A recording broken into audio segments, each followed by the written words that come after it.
So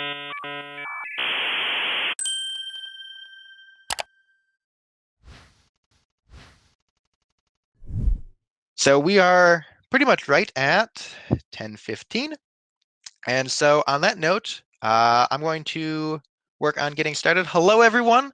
My name is Andrew Dimmer, and today I'm going to be talking to you about maximizing your engagement at a virtual hackathon. And so who am I? I am an avid member of the MLH community, where I have attended more than 30 hackathons and counting, including 15 events online. If there's a role at a hackathon, I have probably done it at least one, whether that be a hacker, a volunteer, a mentor, an organizer, a judge. Pretty much the only thing I haven't done yet is actually be one of the MLH coaches. Otherwise, I've done it all. I've seen, all of it from both the behind the scenes and the front end. And so I've also been an organizer for 2 in-person events, and I've organized 1 online, and I'm currently organizing Grizz Hacks 5 at Oakland University, which will also be online. So you're all here to go learn about how to engage hackers at a virtual hackathon. And virtual events are great for a wide number of reasons. As Swift mentioned at his keynote, you get to go basically expand your circles, and we get to bring hackers in from the broader community and not just restricted to your geographic region. But with that being said, we lose some of the touch points of a traditional hackathon. One of the big things for Grizz Hacks 4 was we all had basically walkie-talkies as an organizing team. And so anyone in the purple shirt with the radio, you could go talk to them, you could go, ask your questions, and if they couldn't answer, they call it out over the walkie-talkie and someone else would reply, or we'd get extra mentors or things down to where they needed it. You can't really tap the person with the purple shirt on the shoulder at a virtual event. So how do we kind of keep hackers engaged? And so the thing that I wanted to kind of focus on for this whole presentation is that engagement isn't an end state. You can't say, I'm engaged, therefore I am done. Engagement is a process. So let's talk about it as such. And we're talking about, incremental improvements and action items and things like that. So let us go through. For everyone who's still joining, hello, welcome to the stream. Today we'll be talking about kind of 3 different stages of engagement as a process. So that'll be kind of before the hackathon. So that'll be registration, getting information to hackers, and selecting a community platform for during the hackathon. And then once hacking starts, how do you do opening and closing ceremonies, mentorships, engaging with sponsors, workshops, and other events?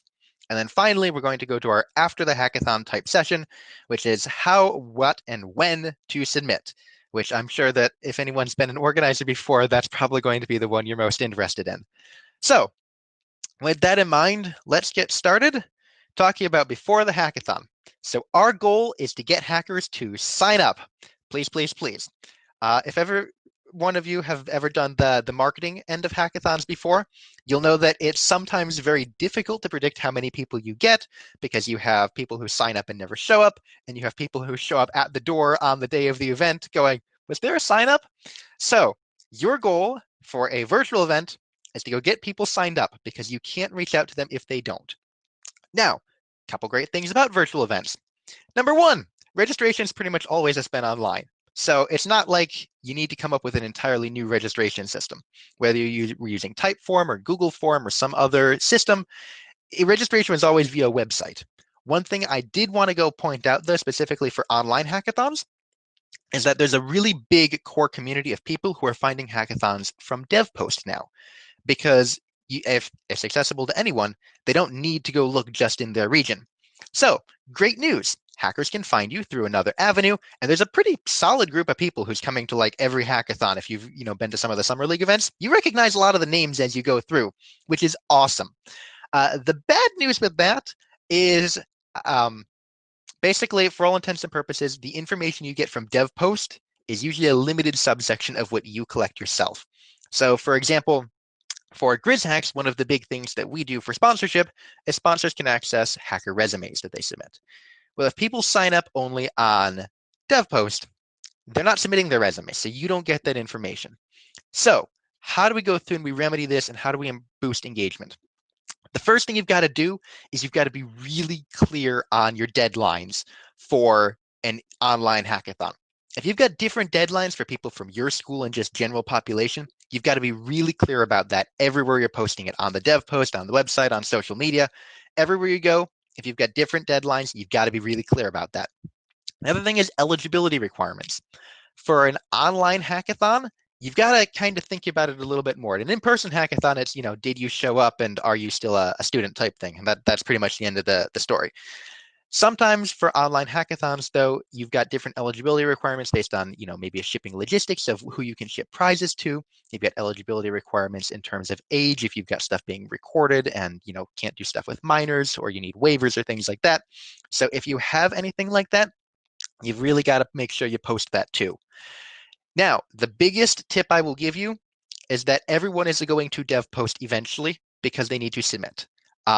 So what you can do, and this was added right before Hackcon last year, was dev post now has a task that you can go through and do. And so basically what you do is when you're creating a hackathon on dev post, you can go to your to-dos and you can go add different tasks, and hackers will check them off as they go. And this could be register on your specific form. It could be join the Slack or Discord, things like that. But this is a great way to kind of limit the number of hackers who fall through the holes in the registration process. So now you've got hackers that are registered, they're signed up on DevPost, hopefully they signed up on your portal.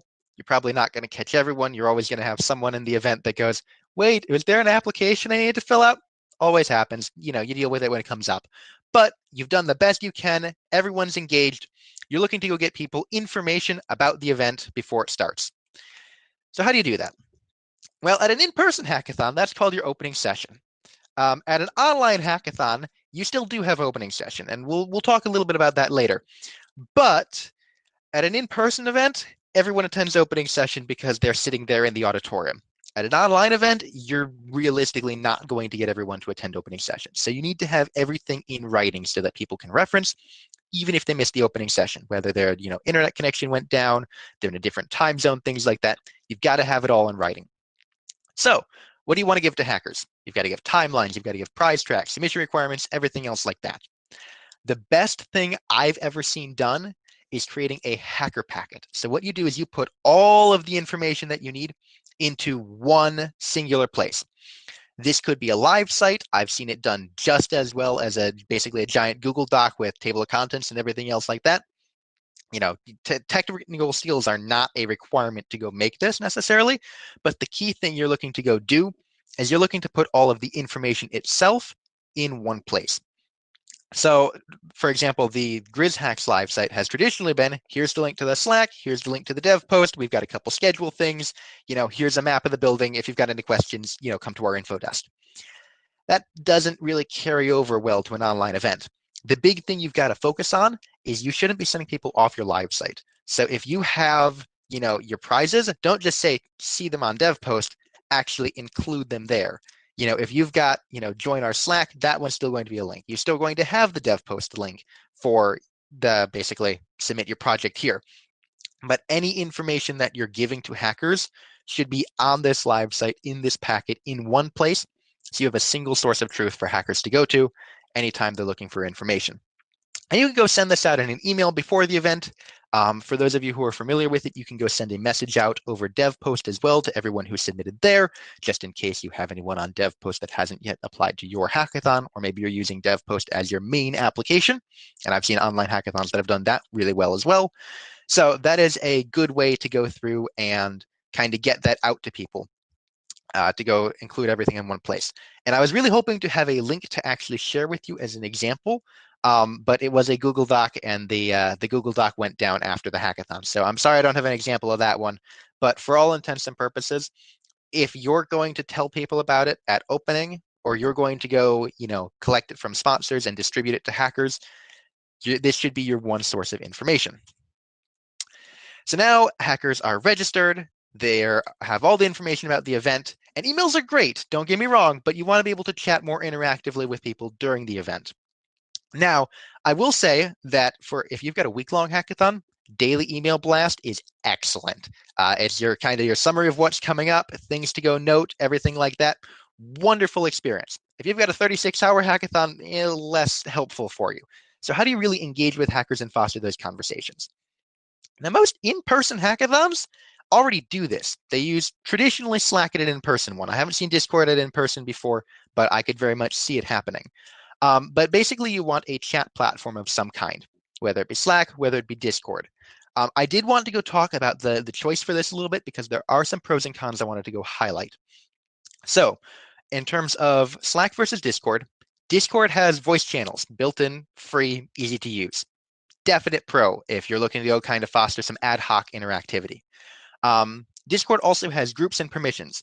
So, for example, the like at Hackcon staff, or if you've been to any of the Summer League events at MLH or active MLH, then you can go through and you can definitely make sure that you're tagging just the people that are active, and it works out really well.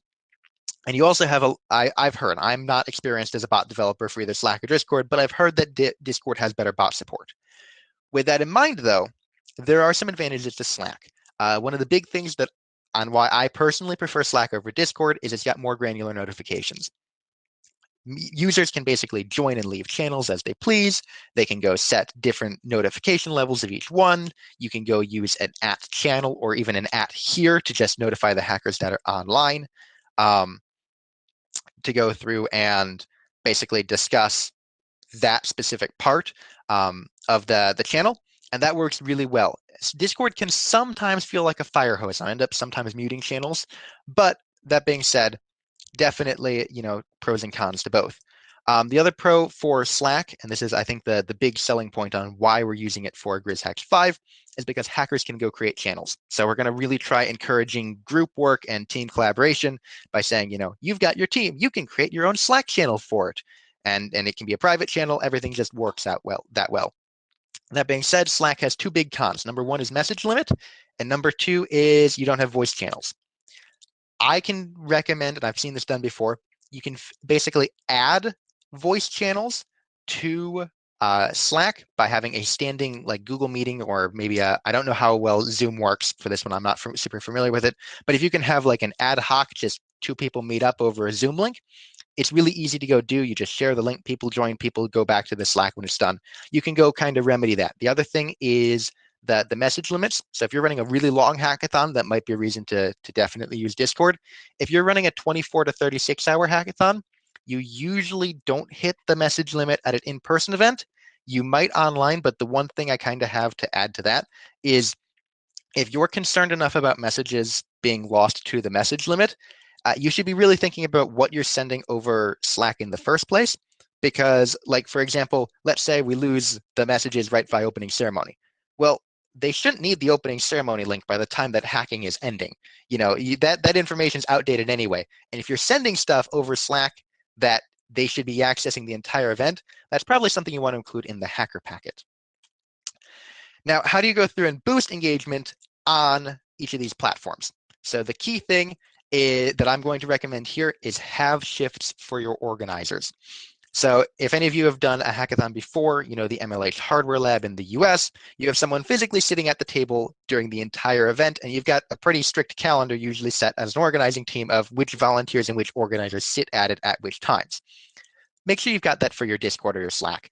The worst thing that has happened to me, and it's happened to 2 different hackathons now, is I'm trying to submit and I have a submissions question, and there is not an organizer to be found in the 6 hours before submission. Sometimes that's because they're simply not online.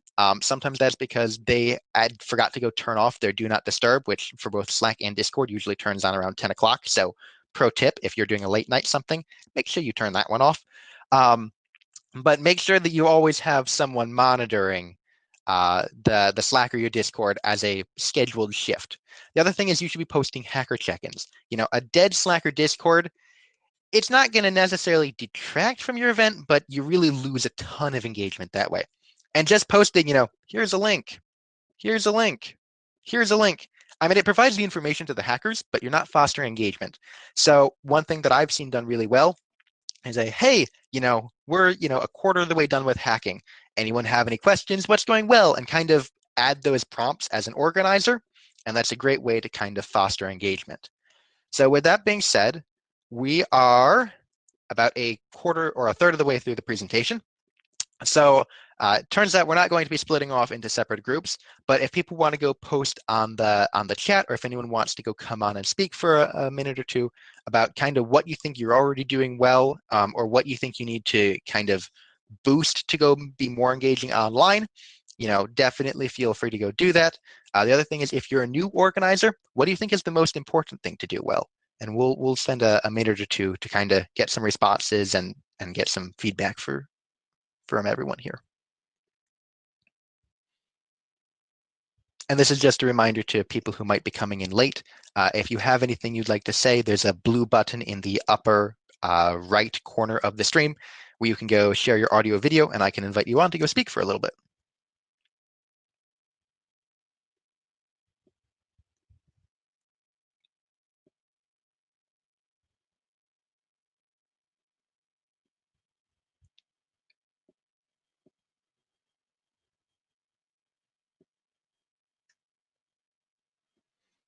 Yeah, the engagement in terms of posting those questions, you'll definitely get more people active. Whether people reply to them or not, that's not something that you can control, but being able to go through and kind of spark that conversation definitely helps.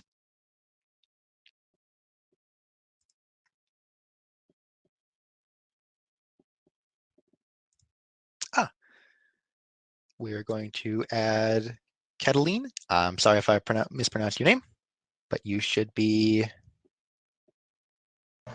on. Hi. I just kind of wanted to speak a little bit about HackUTD and how we're doing with engagement online. We haven't done an online event yet, but something that's I think going to really help us is HackUTD is kind of backed by the biggest student org on campus at UTD. So we have a really popping Discord like already with everyone at UTD, and so hopefully that will carry over to our hackathon because we are going to use Discord. So we'll probably just kind of tell people like, hey, like, come join our hackathon Discord. And then hopefully that'll drum up a lot. So I think my thing with engagement, and I do marketing for HackUTD. So this is something that's always on my mind. My thing about engagement is if you, it kind of snowballs, like if you have a few people talking, then more people join the conversation and more. So like if we kind of start with that really core group of like probably mostly UTD students, but people don't have to know that, of people in the Discord that are talking all the time, then everyone else feels more comfortable jumping in. So yeah, that's kind of what I was thinking about. That is an awesome tip. The big thing that I was going to go through, and you kind of brought up there, was if you already have a Slack or Discord or something that either your internal club uses or maybe another club on campus uses. For example, I know that I'm probably going to see if I can, market our hackathon with the robotics team because they usually send a couple people, things like that. If we can go market with other groups as well in their existing Slack or Discord, definitely a really good way to go boost engagement because those people are already active on those types of platforms. And so, like you said, they can help spark the conversation. Yeah. Thank you very much for joining. I'm going to go drop you off for a second, but feel free to go rejoin if you've got anything else to add. A couple other things that have come up in the chat in terms of moving online, organizing, and mentors and mini events. I'm actually going to be talking about that actually in the next section, so we'll get to that soon. If you have an inactive Discord, I really don't have the best advice for that one. My best bet would be seeing if you can kind of spark some of the conversation. But as you get new hackers in anyway, you get closer to the event, things tend to pick up regardless. And yeah, clear stream of information is key. The push notifications prior to events, everything like that, the centralized information channel, all of that is key, both for an in-person and an online event, but especially with an online event. So with that in mind, and we've got a couple notes in the chat about mentors, we're going to head right that way. So I think that people have mostly asked questions about this already in the chat, so I think I'm just going to move straight to the content. But basically, your goal during the hackathon, obviously people are hacking, but your goal as an organizer is please, please, please come to our live events. So what we want to go through and do is we want to go provide hackers a great experience with live events, starting with opening and closing. Now, how do you move your opening and closing sessions online? Now, I've got a fun story for you. My first thought was it's an online event. This is great. If you've been to 30 of them like me, you'll know that every hackathon opening and closing ceremony to a certain extent sounds pretty similar. And the first one that was no opening and closing ceremony for me, I'm like, this is great. I can read everything in the doc. They've got a hacker packet. Everything is ready to go. And then I kind of went through it and went, oh, they've got a sponsor prize. I don't actually know enough to go for this prize. I've got questions about this and eligibility and what does that mean? And oh yeah, they've got a theme. That's awesome. I have no clue what that means. So having a opening and closing session is a great way to go through and kind of foster that engagement right at the beginning. You bring everyone together, and more importantly, when hackers inevitably have questions, you get to answer it for the group. So that in mind, there's two primary ways you can do an opening and closing session. You can either do it as a live stream or you can do it pre-recorded. The one thing that I am going to say is that both are valid options. A live stream tends to be more engaging, but there's a number of reasons why you could want to do pre-recorded, and we'll kind of cover all of that. So if you're doing a live stream, Twitch, YouTube Live, both of them work really well. MLH is providing StreamYard, which again allows you to stream to both. It's awesome. So that shouldn't be necessarily an issue for you in terms of the technology. Now, the big thing you're doing is even if you have 7 different pre-recorded sponsor videos and you just need to play them, if you've got live transitions in between them, you can answer questions and moderate the chat and everything on the stream, makes it much more engaging for hackers. Now, that being said, there's reasons to do pre-recorded. The big thing, if you're concerned about your internet and you don't know if you can stream, definitely make sure you're doing pre-recorded, makes things easier. YouTube Premiere is awesome for pre-recorded opening sessions because it treats it just like a live stream, but it's not actually live. So you can moderate the chat. It plays as a live stream, so everyone's always at the same spot in the video. But you're, over and done with the stuff you need to do as soon as that link is posted. Now that said, key point here for takeaway for a pre-recorded session: give yourself enough editing and upload time. I will say that it is not a good experience when you go through and say, the link will be live eventually. It's uploading. Maybe we'll have our opening ceremony at 1. Maybe we'll have it at 1:30. We'll let you know when the link comes up. I've been to events that have done that before. Not what you're looking for. The one thing for a live stream is you can stall on a live stream. Hey, everyone, introduce yourself. Hey, what are people hacking from and what are people thoughts and things like that. You can go stall if someone's frantically typing out your PowerPoint on the back end and, before you get ready to bring everything live. You can't do that for pre-recorded, so make sure you give yourself enough time. In terms of using Hopin, I actually have never used it until here and now. That is something we talked about in an earlier discussion session. It looks like an awesome platform. We're not sure pricing. That's the biggest thing. It depends on your budget. Both YouTube and Twitch are free. There's an OBS session actually that I wanted to go plug. It is from 7:45 to 8:45 Eastern time. And that is, if you're not looking to go use StreamYard, OBS is free. It's open source. I use it to go do all my screen recordings. I haven't used it to stream before, so I'm going to be attending this session myself. But definitely go through and figure out how you're going to do all your tech, whether you're doing pre-recorded or live, before you get there. In terms of the pre-recorded people kind of ignoring it, it really depends. Sometimes people do. Sometimes people attend it and get there. I will say that from a sponsor perspective, we're definitely doing all of our sponsor stuff pre-recorded because it would be a logistical nightmare to try getting 5 to 10 different companies on for 30-second talks. Just the transition time alone is going to be longer than their talk would be. So that part is definitely better off pre-recorded. But if you can do kind of your part as an organizer as live and not pre-record that, if it's possible, yeah, that is much more engaging. So your hacking started, your live streams kicked off without a problem. People have questions. Where are the mentors? Typically, what you've got is you have a mentorship channel in your Slack or your Discord, and that's generally enough to kind of filter through. Again, you've got to make sure that someone's monitoring that. That is key. But with that in mind, that's kind of the base level. Now, how can you basically improve that? One thing that I've seen done really well is there was a hackathon that had multiple mentorship channels, which was great because when someone was talking back and forth about a JavaScript question in channel 1, I just was able to ask my question concurrently in channel 2, and someone else was, went after me in channel 3. And so you're not interweaving conversations. Just if you're doing that, make sure that someone is monitoring each channel. The other thing, both text and video is key. You can go talk and send air codes back and forth until you're blue in the face, but at the end of the day, just saying, here's my screen, the button's grayed out, what do I do? It's so much easier for some of these things that you're debugging. So have a plan to go do video chat, whether that be voice channels in Discord, whether that be standing Google Meeting if you're using Slack, things like that. Make sure that you've got a way to go facilitate that.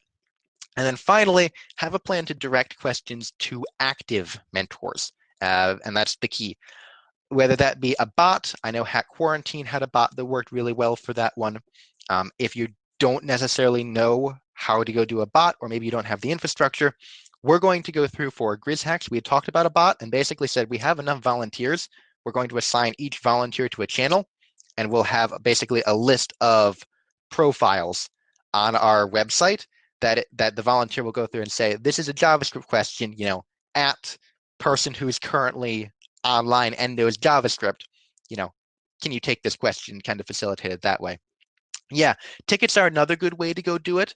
The one thing I will say about tickets is that there's a lot of times, depending on your mentorship that you're talking about, there's a lot of times students will answer each other questions, and it's not just hackers that are being involved. And so if you kind of keep everything public, I found that happens to facilitate some more information there. As for the hacker packet, that was something we talked about earlier. For all intents and purposes, it's the equivalent of your live site, but instead of sending people with links off of your site, you're keeping people all in the same spot the whole time as your single source of truth. Now, I'm a sponsor. Where are the hackers? A lot of times you get sponsors for hackathons because they're looking to go talk to hackers and recruit and things like that. So how do we facilitate this online? It's really easy to do in person. Hi, sponsor. Here's your table. Stand behind table and hackers will come. Very difficult to go tell sponsors, hi, sponsor, we have a virtual table. Pretend that it's there and maybe hackers will show up. So how do we make this work? Each sponsor at least needs their own channel in your Slack or Discord. That's bare minimum. With that said, it tends to be pretty low engagement. Now, I will tell you, I have never seen a hackathon where Google Cloud has had a dead sponsorship channel. But that's because people are going through and saying, help, I don't know Firebase, or help, I'm having a problem with Google Assistant, or help, I'm getting this credit error, this credential error, cloud storage, and I'm going for your prize. If the sponsor is running a prize track, they will have involvement. If your sponsor is maybe a finance company that's running, like a best web app type thing, they're probably not going to have a whole lot of involvement in their Slack or Discord. So how do we go boost this and take this to the next level? Having sponsorship office hours is kind of the solution that we've been looking at. So one thing that we found is that just saying, sometime during the event, talk to our sponsors. The hackers tend not to do it. If you tell them, sponsor 1 is online from noon to 1 o'clock, go talk to them then, live, you're going to get that time pressure and hackers are more likely to join. That's not to say that everyone will, but you'll get more people. The other thing is if you have a sponsorship queue, and I've seen this done really well at some hackathons, if you're looking for one-on-one conversations, you have a queue bot in either Slack or Discord, and hackers join the queue, the sponsor accepts them, sends the link, however you're going to do it. It works really well. The one note I will say for that, if you're using a queue bot, stick it in its own channel. Otherwise, it drowns out all other conversation in the sponsorship channel. So your mentors are happy, your sponsors are happy. How do we go through and we run, live sites? And someone mentioned mini events earlier. How do we go move that online? So, and more importantly, how do I get hackers to come? Again, live is better than pre-recorded. You get more engagement, you tend to get people asking questions, and it's much more interactive. The one thing I will say is if you've got a very large audience, you might not have a choice. If you've got, I think 250 people is the highest I've ever seen with Google Meeting. If you've got it through like your school, you can do that. Otherwise, you're usually capping at about like 100-ish people that you can go do live on like a Zoom or a free Google Meeting or things like that. So just as a heads up, you do have that cap. And if you want to fulfill more than that, you've got to do either a Twitch or a YouTube live or things like that. And we get to the same basic discussion we had for opening session. Live, pre-recorded, how do you handle that? The one thing I will say for workshops, though, is I've attended over 30 hackathons, and I can tell you I've been to a grand total of 5 workshops. One of them was a sponsor workshop. I was going just for their prize and had no clue what their technology was, so I went to their workshop. Another one was I was the organizer for Grizz Hacks 4, and I went, hey, I'm not needed as an organizer for this hour. I've never done Android development before. I'll attend the workshop. That sounds cool. And the other 3 workshops, I have been the organizer presenting the workshop. One thing that I found in talking with other hackers, this seems to be a kind of commonality, is hackers, if they know what they're doing, don't tend to attend workshops during the event because they're actually hacking all the time. Especially if you've got something like, best use of Google Cloud 12 hours into the hack. Well, 12 hours in, then you're kind of a bit late to be integrating some of those services, depending on exactly what the technology is. So something that I would recommend, and this is something that I've never done before, but we're trying on the Grizz Hacks team, is we're moving some of our workshops before the event. And you can't do this at an in-person event because hackers and sponsors aren't going to show up every day for, the week before the event, showing up somewhere on campus, attending a workshop, then dispersing, then doing it again for every day for a week. One thing that we can do for an online event, we can run a webinar every day. So-and-so's coming on, to talk about this before the event. And that's not to say that you're replacing your during hackathon workshops. Intro to GitHub, intro to web dev, I would always recommend those as an in-person workshop right after team formation, because you're going to have hackers that's the first time they're getting involved. You need to go kind of give them some skills. But for something that's additional, like for example, like best use of Google Cloud Platform, how do you get started with Firebase? That one could be done like the week before the event. And when you do that, you kind of get to market to your broader campus. So it's not just people who are at the hackathon, which boosts your sponsor engagement and numbers there. And you go through and people know the technology before they start hacking. So if they've got to kind of plan around some of the technology, they do that before hacking starts.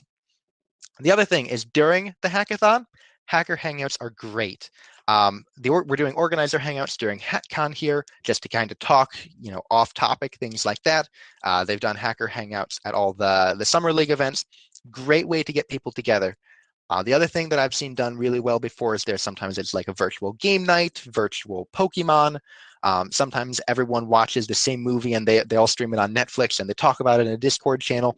I've seen those get really good engagement. The final tip I have for workshops, though, is give yourself some lead time between workshops. You're going to have audio video problems. You're going to need time to get everyone the link and get them on. And at a in-person event, you kind of have it built in terms of transition time, but it's not always the case. But at an in-person event, especially if you're using like a Twitch stream for everything, if you've got a really big event, having that delay where one workshop delays another, that is difficult to sometimes come back from. So if you budget in, we've got 15 minutes to half an hour between our workshops here, that'll be easier.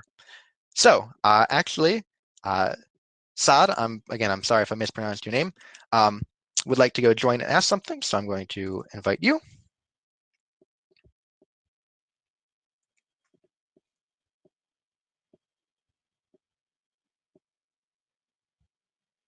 You'll probably need to go through and accept and allow access to your microphone and camera.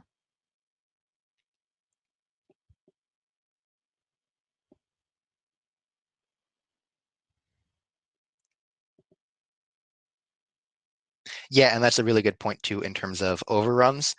It happens, and I'm actually kind of watching the clock pretty closely here. It's possible we might overrun a little bit here. So just kind of plan for that in your timing. I was going to say, it doesn't look like Saad's going to go join. So we did have one more breakout session kind of to discuss, but we are kind of short on time. If anyone has any ideas on kind of how you can ensure that hackers get the most out of your hackathon, obviously feel free to discuss it in the chat. Feel free to go through and, if you want to go join, I can invite you on. But if nobody has any immediate questions, I am going to go move on to judging, because I know that This is something that a lot of people have questions about for online events, and I want to make sure I've got time to cover that. So again, feel free to go talk about the best ways to go boost engagement and how you improve engagement, but we are going to kind of move on to judging. So with that, the subtitle of this one is Dear Hackers, please click submit.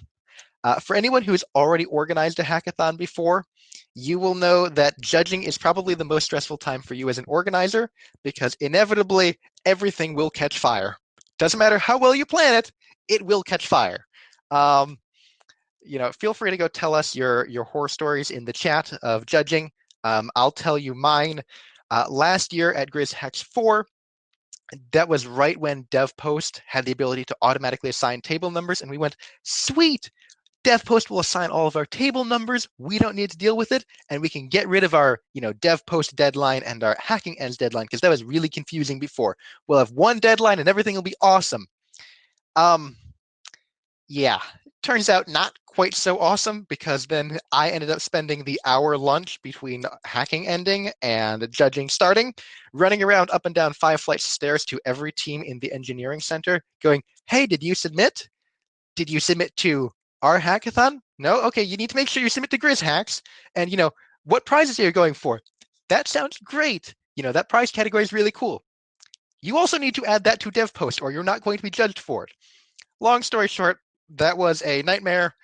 We're not doing that again. Soft deadlines are going to be your friend. That is my takeaway there. But kind of the how do you submit? You will inevitably have hackers that don't know how to do this. And so the first thing that I thought of is, let's do a video tutorial. I filmed one for Grizz Hacks 4. It's on my YouTube channel, and I will go share the link in the chat to that. I have other training videos as well in terms of like Slack and Google Meetings and things like that if people want it. I thought that was a great idea. I will tell you, I have shared that at like 10 different hackathons and still have like 10 views on it. Nobody views it. And I know MLH is making one coming up as well. So hopefully coming from them, you'll get more views and more hackers watching it. But usually you don't have hackers watching it. They'll go through and say, I know how to do it. And then they'll go start clicking buttons. And they go, I don't know how to do it. You saw me. I'm going to add you. You want to go join. Again, make sure that you're adding the allow for the microphone and video. And while Yusami's joining, the one thing that I will is you're on. Yeah. Go ahead. Okay. You should be live. Yep. I can hear and see you. Okay. So, okay, what's the question? Oh, I would. I'm sorry. No, totally fine. I was just going over the how to go best engage hacker experience. You can also discuss this one in the chat though if you don't have an answer for it off the top of your head. Yeah. Okay. So, okay, maybe I will leave. Okay. Okay. No, that's fine. Sorry. No, totally fine. And then Jonathan, I'm going to add you really quickly.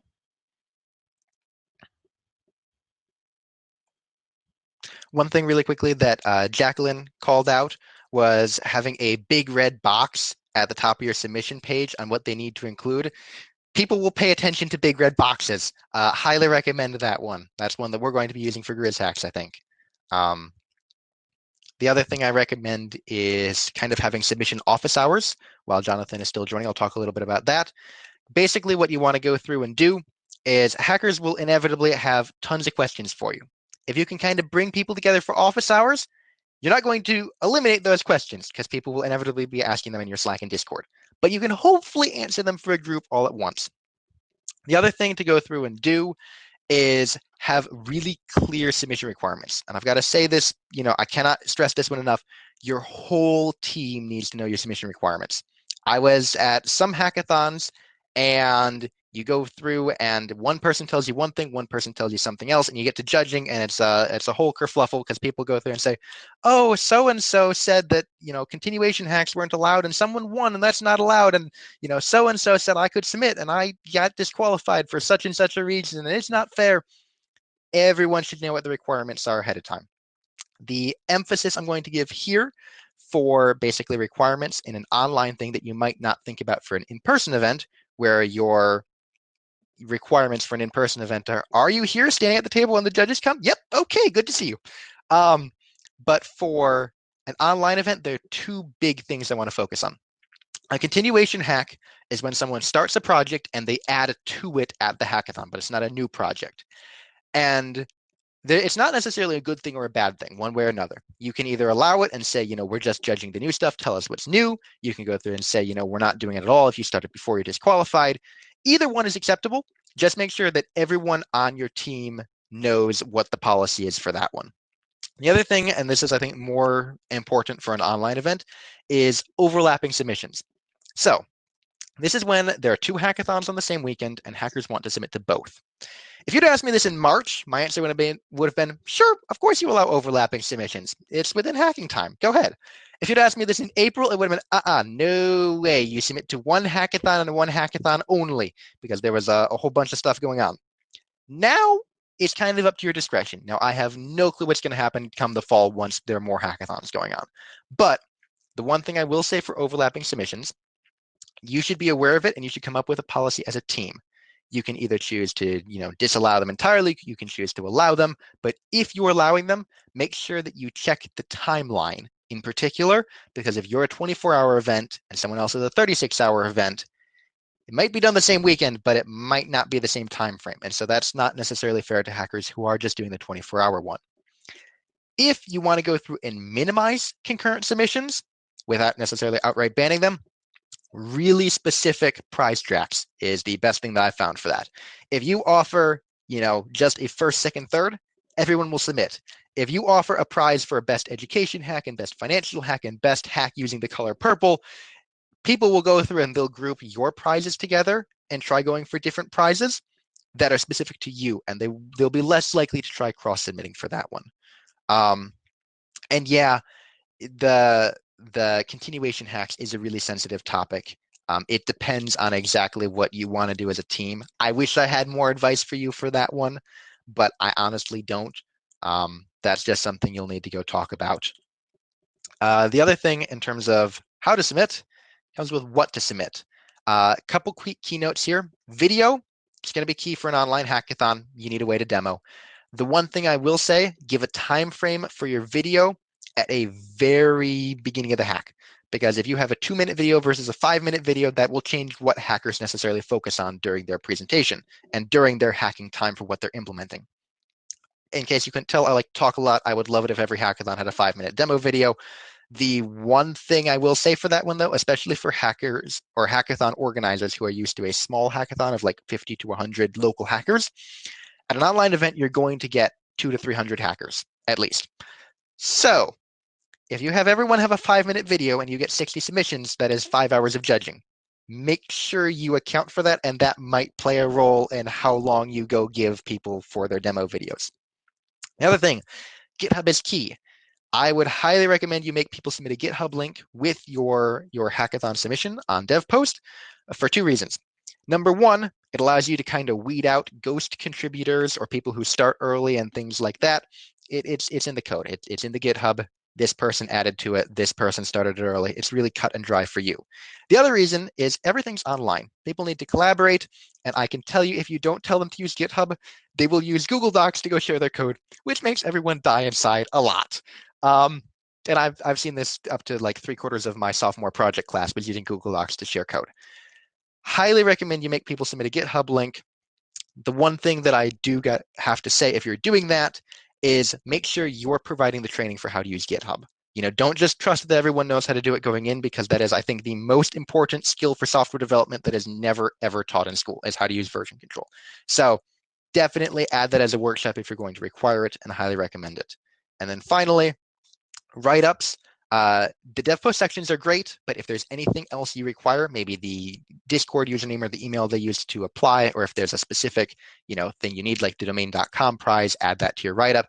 Make sure that you're very upfront about what your write-up requirements are. And then finally, closing ceremony. Make sure that you give enough time to go judge and edit and everything like that.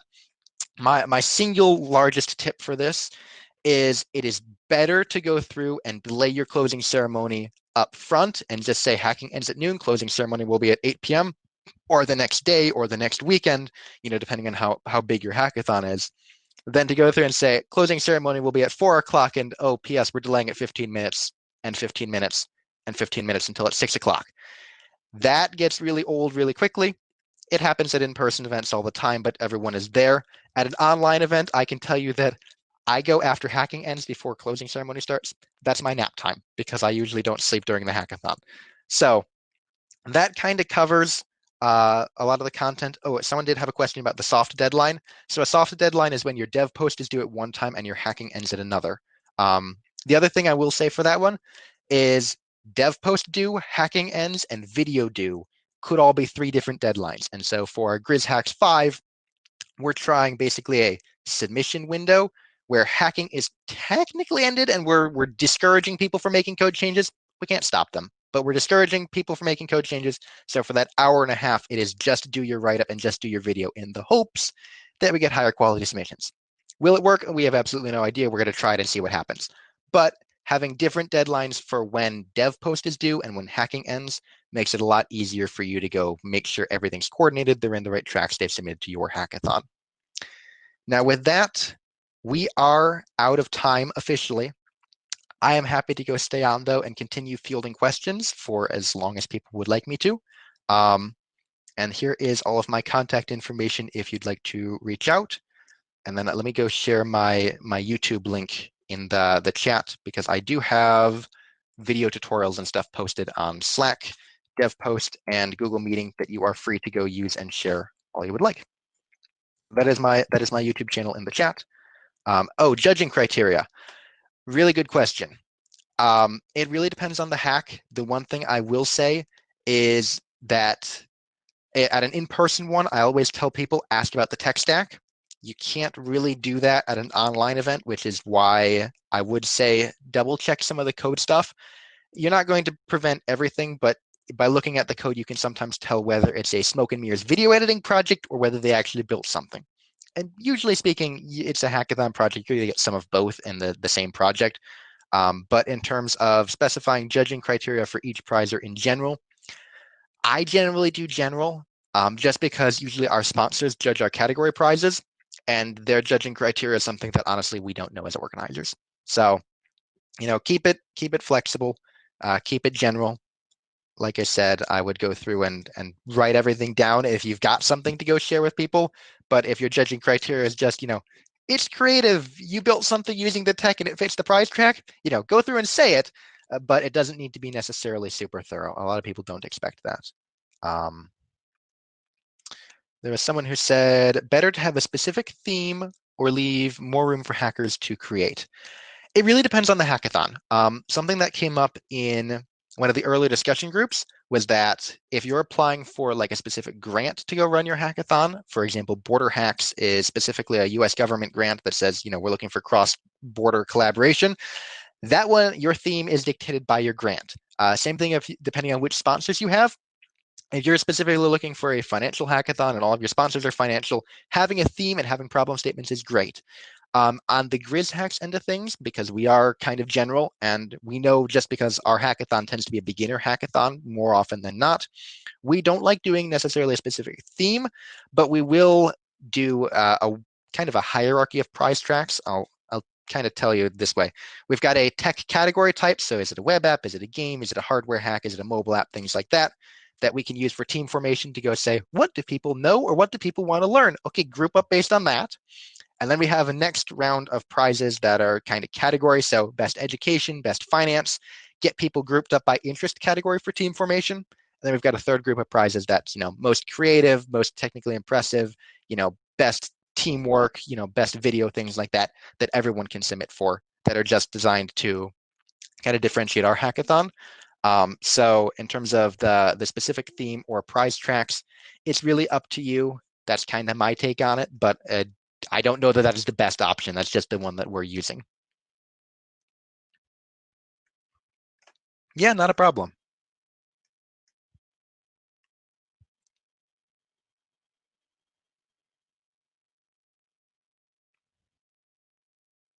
Yeah, something that Jacqueline mentioned was having a live demo, if you can go do it and organize it, is really cool for, your top three judging. And like Jacqueline mentioned, that's a really good way to go prevent cheating, because if you're doing it live, you've got to make sure that it actually works. That being said, sometimes you've got technical implementation issues of how you can do that in terms of what your time frame is and how long you can go borrow your judges. So it depends on the size of your hackathon. It depends on how much you're able to go put together, but that is a really good point. What do you think we could emphasize so that people join, and what is the best way to attract new people to a hackathon? I am going to be perfectly honest. I am not a marketing expert. So my skill set is I'm a procurement person, I'm a technical trainer, and I'm a software developer for a lot of our internal dev work. That being said, in terms of kind of attracting new people, my best recommendation for that is the more you can stick it in front of their faces, the better. The thing that we always have for Grizz Hacks is inevitably like 50 of our 300 participants go, "Oh yeah, I saw your poster yesterday, and I decided to go stop by today for the hackathon." We're like, "Great, we can sign you up now." You do realize the posters have been up on campus for a month, right? So you're always going to have that as an issue. Having the tech talks beforehand is, I think, the best thing I can recommend for a virtual event, because again, it's the people come in for best use of Google Cloud, how to improve automation using UiPath, how to use GitHub, things like that, and then you pitch at the end of it as and you can try all these skills at this hackathon this weekend. Sign up here. That would be kind of my best advice for recruitment, but again, I'm not a marketing person.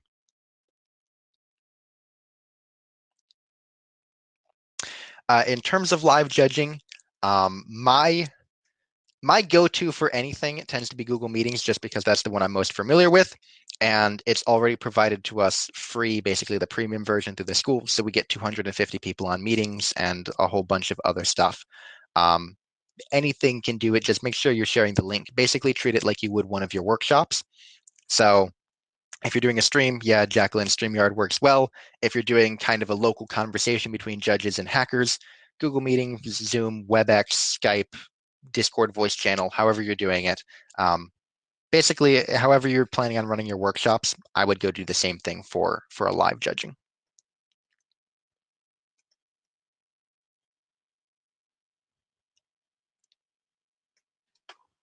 Anyone else have any questions?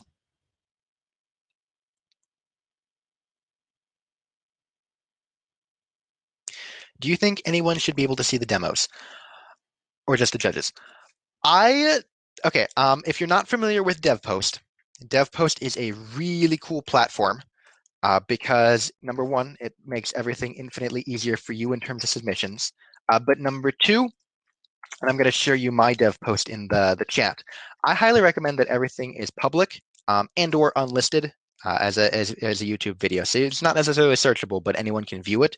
Just because the one thing that stood out to me when a recruiter talked to me and I asked him about this, GitHub versus dev post, a lot of recruiters preferred seeing the dev post rather than the GitHub on my resume, because the HR person who looks at it has no clue what to make of your GitHub account.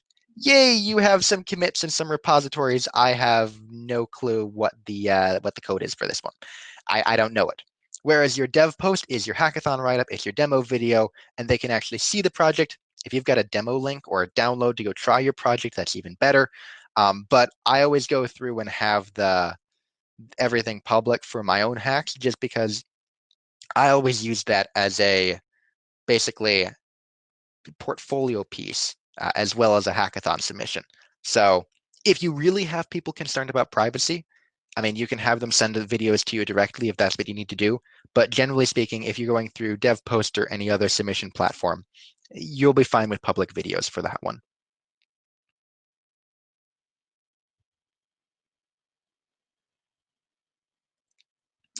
Okay, tips for promoting pre-hackathon workshops in terms of promoting them better.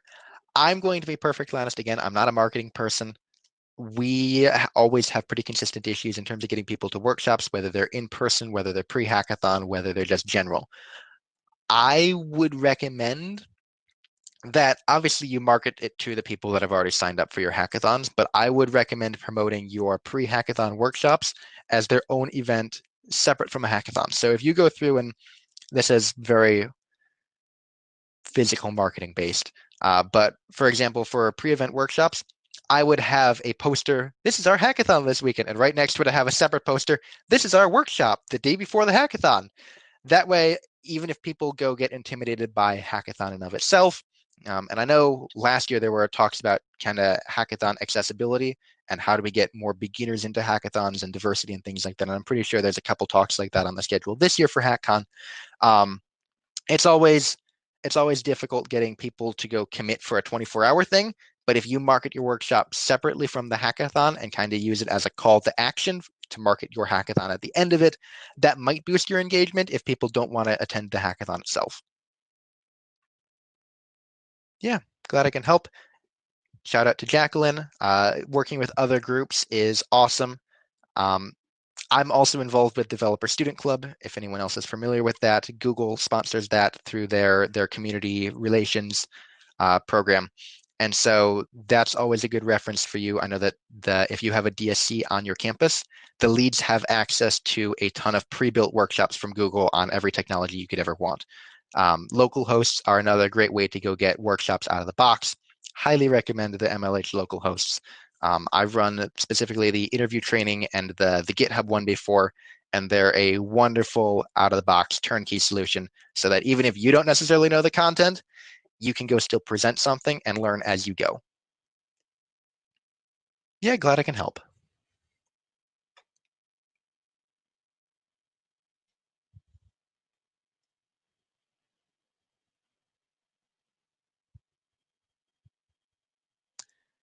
Well, I'll hang out just another minute or two longer here if anyone else does have any questions. Otherwise, thank you all for coming. I am accessible over email, LinkedIn. If you want to check out my GitHub, I've got some internal dev stuff for GrizzHacks I'll be posting there eventually if it actually gets done in time. Um, and I'm happy to help over Discord as well.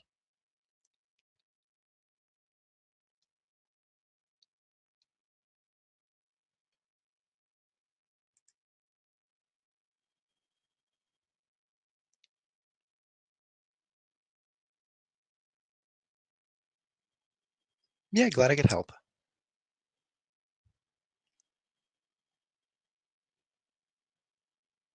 I know MLH is recording it. That is a question for them. I'm guessing it will probably end up on their YouTube channel, but the timeline and stuff you'll need to ask an MLH for that one.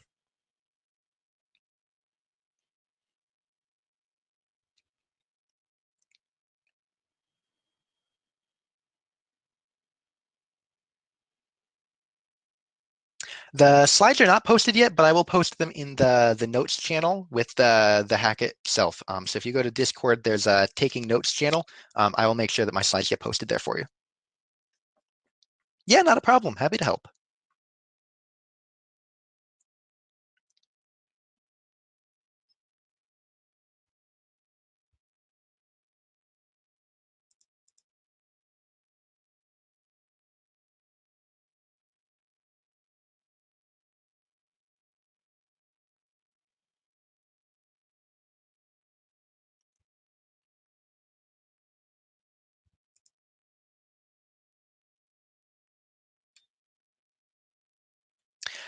This will be my second year with GrizzHacks. I was one of the organizers for GrizzHacks 4, and it's funny, GrizzHacks 3 was my first ever hackathon, and Jacqueline, who's now the MLH coach for GrizzHacks 5, was actually the team captain when I was at GrizzHacks 3.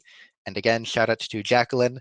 I went to some other hackathons the next couple weeks, and they were not as good of an experience as GrizzHacks, largely because I didn't have teammates that were super knowledgeable going in, and there was some other organizational things with that. But GrizzHacks was my first one 2 years ago at GrizzHacks 3. I was a hacker exclusively for about a year, and then I took over as director of procurement and director of internal development for GrizzHacks 4, and have been carried that on this year, and will hopefully be involved with at least GrizzHacks 6 and GrizzHacks 7.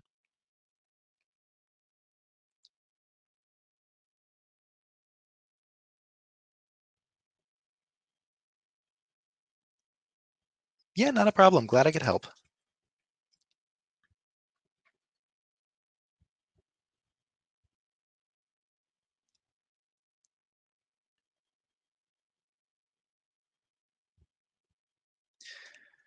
Well, we are officially 15 minutes over, so I'm going to go head out. But again, I'll be sharing the slides in the Taking Notes channel that has all of my contact information, and I will be on Discord, all weekend and for the foreseeable future. So if you have any questions, feel free to reach out, and I'm always happy to help. Thank you all for coming, and have a nice rest of HackCon.